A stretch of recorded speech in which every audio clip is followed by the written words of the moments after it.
Elemental powers in Ninjago have always seemed to be cool and interesting, and very enjoyable to see in action. But when we look at the elements that they represent, they will start to seem strange and questionable, because some elemental powers seem to represent elements that don't sound like elements. For example, we got the elemental power of heat, fusion, reflex, and surface tension, and even speed. Master of Speed?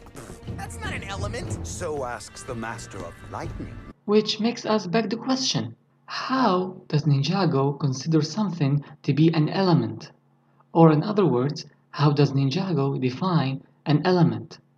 Well, we are going to find out in this video. First of all, we need to know what the word element means. And basically it means an essential or characteristic part of something abstract. And with that, we can say that all the elements in Ninjago are essential parts of something, and we need to find out what it is. Starting with the source dragons, since all the elemental powers came from them. As we know, the source dragons are some of the most powerful beings in Ninjago that existed before time had a name, and each one of them seems to represent some kind of a concept that an element derives from. And these concepts are obviously aspects of something, but it's hard to tell what it is, since for now some of the source dragons weren't revealed yet.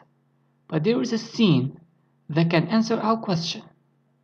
What would happen if there aren't any more Source Dragons? We have existed since before time had a name. We are the source of all elemental power in this universe.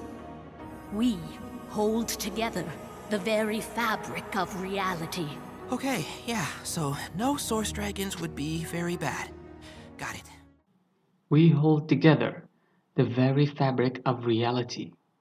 This line suggests that the source dragons embody the fundamental aspects of existence, which makes a lot of sense, considering the fact that with their energy the dragon cores were created, which their main purpose is to stabilize the world and the reality, and also they contain the condensed energy of elemental powers, which makes them one of the most powerful artifacts that, if they fall into the wrong hands, it will lead to the destruction of the entire universe. And speaking of which, it's important to note that elemental powers were the only thing capable of stopping mergequakes, and that a multitude of them was required to open a portal to a dimension that exists outside of space and time. This shows that the elements in Ninjago are not just our traditional elements, but much more. They are the very foundations of existence itself, making them the elements of reality. Now back to our question.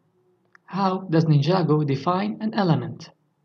Well, the answer is that it can be almost anything, like some kind of material, a form of energy, a phenomenon, and even concepts and ideas, all combined together to form reality itself.